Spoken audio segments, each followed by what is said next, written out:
Saya percaya bahwa pesta yang Tuhan sediakan hari ini, sekian bulan ke depan itu pesta yang belum berakhir.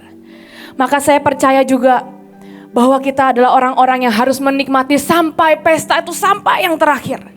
Jangan hanya di awal, jangan hanya di pertengahan, tetapi kita harus menikmatinya dari awal sampai akhir. Mari sama-sama kita mau buka Kejadian 27 ayat yang ke-27. Hari ini saya akan menceritakan tentang sebuah bau. Ada sebuah bau, mari katakan sama-sama bau. Bau. Yang pertama adalah bau yang mendatangkan berkat. Lalu datanglah Yakub dekat-dekat dan diciumnyalah ayahnya. Ketika Ishak mencium apa? Bau pakaian Yakub. Diberkatinyalah dia, katanya sesungguhnya bau anakku adalah sebagai bau padang yang diberkati Tuhan. Ternyata ada bau yang mendatangkan berkat. Hari itu Ishak datang mencium bapaknya dan papahnya mencium ada sebuah bau yang ini bau yang saya suka. Maaf walaupun ini bau padang agak keringetan sedikit, agak bau tergosong seperti terpapar matahari, tetapi ini bau yang mendatangkan berkat. Tapi ada bau yang kedua. Di Keluaran 16 ayat yang ke-20. Hari itu bangsa Israel tidak ingin mendengarkan Musa. Tetapi bangsa Israel tidak mendengarkan Musa dan meninggalkan daripadanya sampai pagi lalu berulat dan berbau busuk. Tiba-tiba mana dan berkat yang Tuhan berikan, karena tidak mau mendengar, membuat berkat yang Tuhan ingin berikan itu berulat dan berbau busuk. Jadi ternyata ada bau yang Tuhan suka, ada respon yang membuat berkat menjadi bau, saudara. Ada hal-hal yang Tuhan suka, ada hal-hal yang raja kita sukai, tetapi ada hal yang bau yang Tuhan tidak suka. Saya hari ini akan menceritakan tentang seorang sepasang kekasih, saudara. Yaitu Raja Salomo dan kekasihnya. Ternyata di Kidung Agung ada bau-bauan yang memikat hati raja.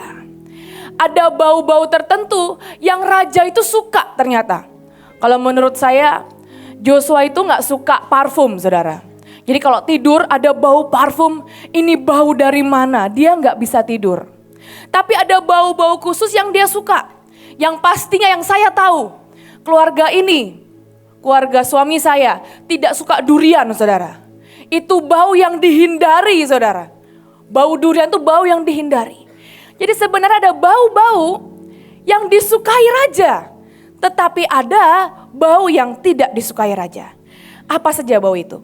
Yang pertama, Kidung Agung 1 ayat yang ketiga. Harum bau minyakmu, bagaikan minyak yang tercurah namamu. Oleh sebab itu gadis-gadis cinta kepadamu. Bau yang pertama adalah minyak yang tercurah.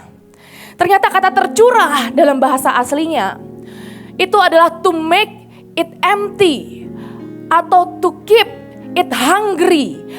Tetap berada pada kondisi sebuah kelaparan atau kekosongan, ternyata itu bau yang Tuhan suka.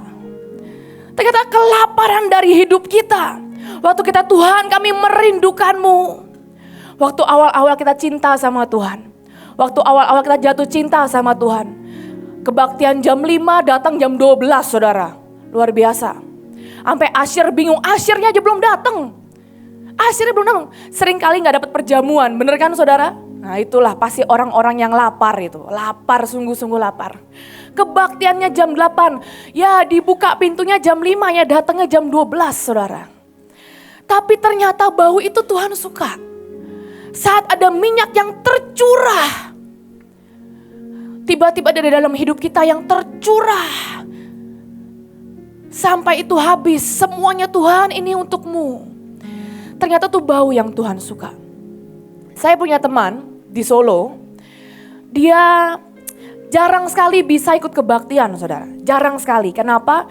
Karena dia ini pengusaha babi, jadi dia punya jemaat sendiri di tempatnya. Dia punya babi mungkin ada sekitar 1000 babi. Jadi ini punya jemaat besar ini dia. Jadi dia sangat jarang bisa ikut kebaktian kita di sini. Sangat jarang bisa mengikuti KKR besar, itu sangat jarang.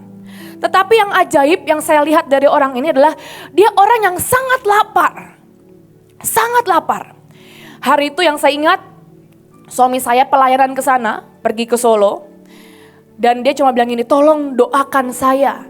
Dan doakan pelayanan saya. Dan doakan bisnis saya, yaitu mengembalakan babi-babi itu ya. 1000 babi, mengembalakan babi-babi. Dia bilang tolong doakan saya.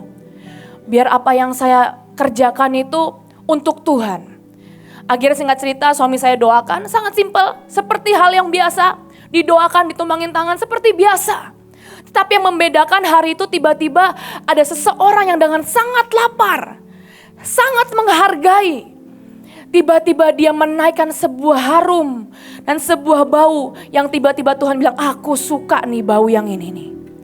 Aku suka hati yang sangat lapar dan merindukan Tuhan.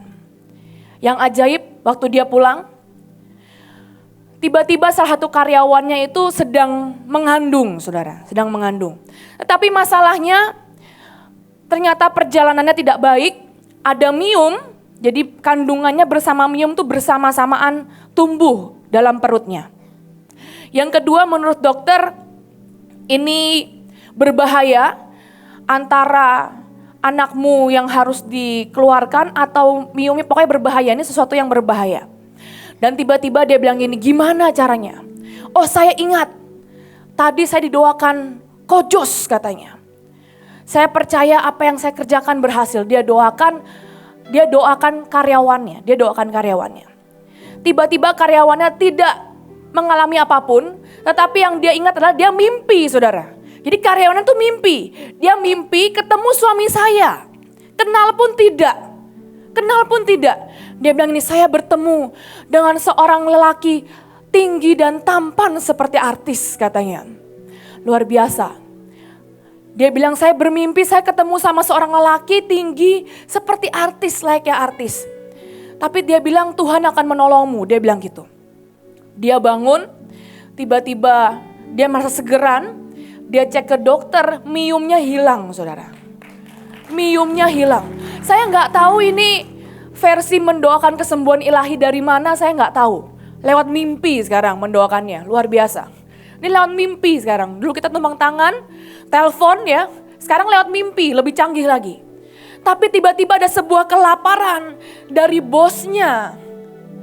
Yang tiba-tiba membuat Tuhan menoleh dan melihat kepada hidupnya.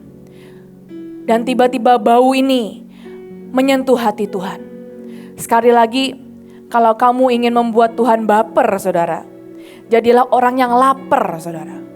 Jadilah orang yang lapar akan Tuhan, maka tiba-tiba hati Tuhan akan tergerak dan baper sama kamu. Kalau kau ingin membuat Tuhan baper, jadilah orang yang lapar. Lapar sama Tuhan. Dia orang yang sangat jauh di desa, dia orang yang jarang kebaktian di tempat ini, cuma streaming saudara. Tetapi satu kesempatan itu membuat dia tiba-tiba bertemu dengan Tuhannya. Dan bau itu naik di hadapan Tuhan. Dan itu menyukakan hatinya. Bau yang kedua adalah bau narwastu. Inilah sebuah bau yang sering kali kita sering dengar. Minyak narwastu, pengurapan dengan narwastu, kita sering dengar. Di Kidung Agung 1 ayat yang ke-12. Sementara sang raja duduk pada mejanya, semerbak bau narwastuku. Menurut saya inilah sebuah bau. Ternyata narwastu adalah minyak untuk mempersiapkan kematian.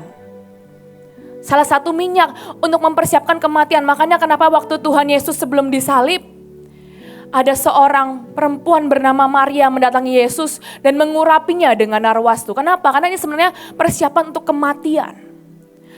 Tapi bukan tubuh kita yang mati, tapi ego kita yang mati. Ternyata pembuatan narwastu ini tidak semudah yang dibayangkan, saudara. Tidak semudah yang dibayangkan. Yang pertama adalah narwastu ini harus dicari di daratan yang tinggi. Jadi cuma ada tanaman ini di tempat yang sangat tinggi dan dingin. Untuk memanennya adalah sesuatu yang sangat berbahaya dan menantang.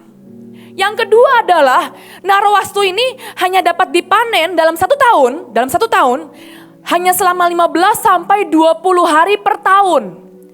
Jadi narwastu ini langka ditemukan dalam durasi 15 sampai 20 hari dalam per tahun. Mungkin sekitar 1 bulan dalam per tahun. Yang ketiga, ternyata narwastu ini adalah tanaman yang liar. Ini bukan tanaman mahal, saudara. Tapi ini tanaman liar yang ada di puncak gunung yang sangat dingin. Untuk mengharvestnya, untuk mengerjakannya, untuk memanennya, itu pun susah, berbahaya dan menantang ternyata. Dan yang keempat adalah proses pembentukannya. Narwastu ini setelah didapatkan harus dikeringkan, dipisahkan, dihancurkan, dan disuling. Jadi ceritanya gak pendek. Narwastu ini ceritanya gak pendek. Ada sebuah proses yang dia alami. Menurut saya inilah proses para pemimpin-pemimpin. Waktu Tuhan bawa dia ke tempat yang sangat tinggi. Seringkali ada hembusan dingin yang dihembuskan kepada setiap pemimpin. Waktu Tuhan bawa dia sangat tinggi. Seringkali kebekuan itu seperti menerpa dan menyerang. Tetapi sekali lagi, saya percaya kita adalah orang-orang yang akan tumbuh seperti bunga narwastu ini. Di tengah titik yang sangat dingin, di tempat yang tinggi, yang dingin, mungkin katanya sendiri. Tetapi kita akan tetap menjadi orang-orang yang akhirnya memunculkan bunga dan berbunga. Yang akhirnya Tuhan lihat, wah ada narwastuku di puncak gunung ini. Dan dia petik, dan ternyata baunya menyukakan hati Tuhan. Dan ternyata baunya menyenangkan hati raja. Tidak semua bau raja suka, tetapi bau yang kedua adalah saat kita berkata, Tuhan, di tengah titik yang menentukan, sepertinya mati Tuhan. Sepertinya tidak ada harapan Tuhan. Tiba-tiba kita memutuskan untuk tetap berbunga, dan itulah bunga yang diambil untuk membuat minyak narwastu. Berapa waktu yang lalu, acara yang sebelum tanggal 22 ini, anak saya sakit saudara, dua-duanya combo sakitnya. Yang besar Miel sakit, batuk, pilek, gak ngerti kenapa udah semua obat dikasih. Yang kecil ketularan saudara. Kalau yang gede saya gak terlalu tegang, kenapa saya lihat udah lumayan besar lah, minum obat udah bisa. Tapi yang kedua ini masih kecil, masih sebulan hari itu. Jadi saya pikir kalau dikasih obat-obatan kok ya kasihan ya. Udah saya uap segala cara saudara, segala cara. Saya uap, namanya juga mama-mama ya. Saya uap, saya kasih obat, minyak urapan, mandi tumen, semua. Saya udah pakai semua cara. Tapi kok ini batuk, gak saya selesai nih anak saya yang kedua. Dan masalahnya kasihannya tuh gini, setiap kali batuk dia nangis. Dan setiap kali saya gendong kayak mukanya meminta pertolongan. Itu saya gak tahan saudara. Dia gak tahan lah. Dia nangis, batuk, kesakitan gitu. Karena batuk kan, masih 1 bulan. Dan akhirnya saya baper saudara. Menurut saya itu salah satu musim dingin yang saya lewati. Saya baper, saya sedih. Masih sedih nih sekarang kan.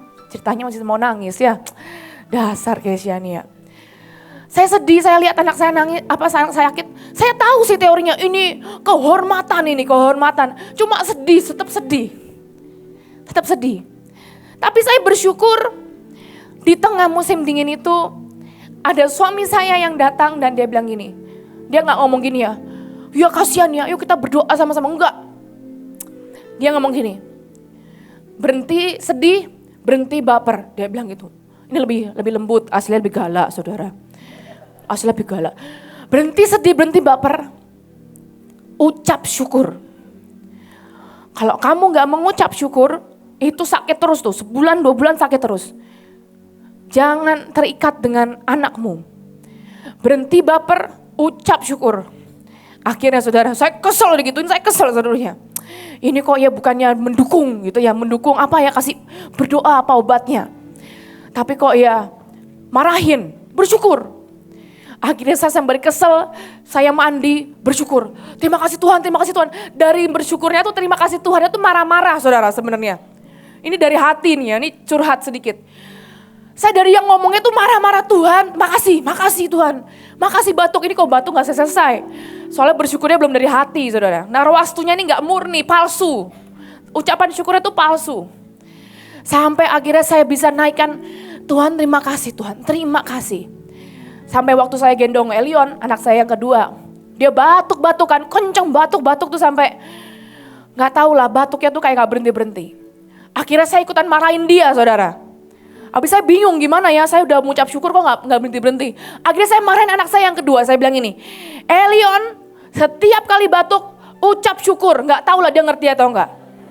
Saya gak ngerti, pokoknya setiap kali dia batuk saya bilang ini, Elion denger ya, ucap syukur, mau sembuh gak kamu? Saya akhirnya bingung juga dari mengucap syukur, akhirnya saya ikut marahin juga dianya. Saya berharap dia ngerti lah. Tapi akhirnya aku melihat mukanya berubah. Dari nangis-nangis gitu akhirnya dia mencoba kuat. Memang ini anak sakti dan ajaib. Saya marahin dia, diam, jangan nangis, ucap syukur, senyum, ucap syukur. Lagi batuk kalau disuruh senyum tuh ya gimana ya, mama gila nih. Tapi itu kenyataan. Dan saya gak bisa pungkiri, tetap itu memotong sesuatu di hati saya dan di hidup saya. Tapi saya percaya Tuhan itu menemukan kita di titik-titik yang terendah. Menemukan kita waktu mungkin di puncak gunung yang sangat dingin. Menemukan kita saat di titik yang kelihatannya mati nih, gak ada jalan. Tapi waktu kita berkata, Tuhan, aku memutuskan bukan terpapar oleh rasa dingin ini. Tetapi saya memutuskan untuk berbunga. Dan biar ini menjadi bau yang harum di hadapanmu. Biar ini menjadi bau narwastu yang ternyata ini menyukakan raja. Tidak mudah, cara panennya susah saudara. Langka ini. Tapi menurut saya inilah pahlawan-pahlawan. Inilah pemimpin-pemimpin yang seringkali tanpa kita tahu ceritanya. Mungkin Kak Vera dan Kak Steny lagi melewatinya ya. Selamat Kak, selamat berjuang melewati ini. Teruslah mengeluarkan minyak narwastu dari hidupmu. Tapi inilah bau kedua yang Tuhan suka. Bau yang ketiga, ini adalah bau mur, kemenyan, dan serbuk wangi pedagang. Di Kidung Agung 3 ayat 8, semua membawa pedang, terlatih dalam perang, masing-masing dengan pedang dalam pada pinyang karena kedahsyatan malam. Sekali lagi, bau yang ketiga adalah bau Kidung Agung 3 ayat yang ke-6. Ini adalah bau serbuk wangi dari para pedagang. Itu apa? Ini bau apa nih? Bau keringatkah? Atau ini bau para pedagang itu apa ini? Bau apa? Ternyata bau serbuk wangi pedagang adalah bau yang sangat mahal harganya. Hanya dapat ditemukan, bau ini hanya dapat ditemukan untuk di jajaran para raja dan pemimpin. Ternyata bau ini hanya ditemukan di deretan para raja-raja dan pemimpin. Ternyata ini bau-bau yang mahal. Kenapa mahal? Karena ini bau yang dicampurkan dari berbagai negara, dari berbagai bangsa, dari berbagai pedagang. Jadi sangat mahal harganya karena jauh letaknya. Dan bau ini hanya ditemukan pada para pahlawan dan raja-rajanya. Di ayat yang ke-7 berkata bahwa inilah bau para pahlawan yang membawa pedang dan terlatih dalam berperang. Bau yang ketiga adalah bau para pahlawan dan raja-rajanya. Menurut saya inilah sebuah bau orang yang mau bekerja, saudara.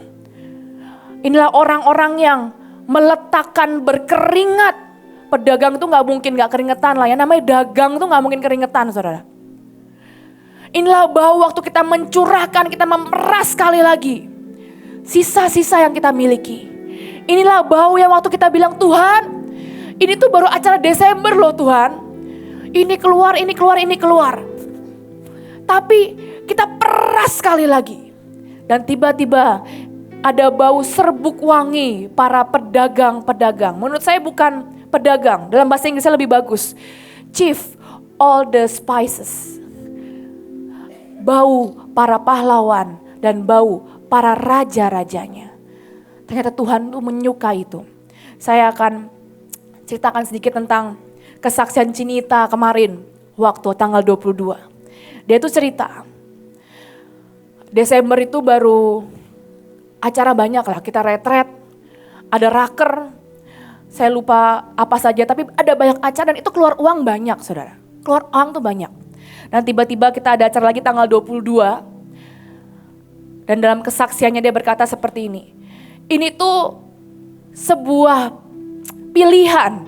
Saya mau spend money banyak atau saya mau ngirit, itu pilihan. Dan hari itu dia bilang, udahlah beli apa aja yang murah. Dan tiba-tiba Tuhan menegurnya. Dan Tuhan bilang, oh jadi gitu caramu untuk memberikan kepada Tuhan. Dan puji Tuhannya, dia punya respon yang baik, menurut saya inilah bau para chief all the spices. Tiba-tiba dia bilang, enggak, saya harus kasih yang terbaik. Dan kalau kita lihat dekornya saudara, wow banget. Itu uang saudara, itu memeras sekali lagi, itu keringat itu. Saya kemarin lihat orang yang mendekor sampai tengah malam. Orang masang karpet, ada yang parkir sambil pakai dress saudara. Tapi menurut saya itulah orang-orang yang akhirnya memilih untuk akhirnya memeras sekali lagi agar bau chief all the spices ini naik di hadapan Tuhan. Dan Tuhan bilang, siapa ini? Siapa nih? Ada bau dari mana ini? Ada bau para pedagang. Ada bau para pahlawan-pahlawannya. Ada bau para raja-rajanya. Yang tiba-tiba berkata, Tuhan tidak mau yang sekedar, tetapi sampai peras sekali lagi. Mungkin sampai keringat. Maaf saudara, mungkin mengosongkan tabungan lagi loh tuh. Tapi ternyata Tuhan, bau yang Tuhan dan Raja kita sukai. Dan inilah bau yang keempat. Sebenarnya ada sangat banyak bau, tapi kalau menurut Pak Luki ini, rahasia ini terlalu besar. Saya baru bisa menemukan 4 saudara. Rahasia ini terlalu besar. Dan bau yang keempat adalah bau Gunung Libanon. Kidung Agung 4 ayat yang ke-11. Bibirmu meneteskan madu murni. Pengantinku, madu dan susu ada di bawah lidahmu. Dan bau pakaianmu seperti bau Gunung Libanon. Gunung Libanon adalah tempat pegunungan saudara. Kalau saya baca di Alkitab, pegunungan barisan Libanon. Inilah pegunungan. Tetapi pegunungan ini adalah pegunungan yang dipenuhi oleh banyak pohon. Dan ternyata salah satu pohon itu adalah pohon yang digunakan ujungnya untuk bait Allah atau bait suci Tuhan. Yang tercatat adalah ada pohon kayu aras, ada pohon sanobar, ada pohon cendana. Itu semua dari Gunung Libanon aslinya. Jadi sebenarnya ada bau-bau yang Tuhan suka dari para pohon-pohonnya. Mungkin kita adalah pohon kayu aras.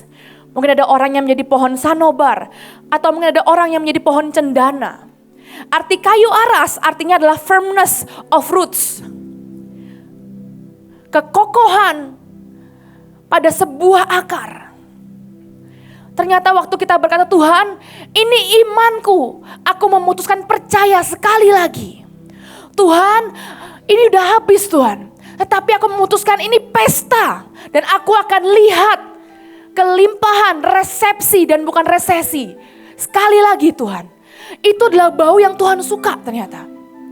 Waktu kita berkata, Tuhan aku mau memancangkan diriku lebih dalam lagi. Firmness.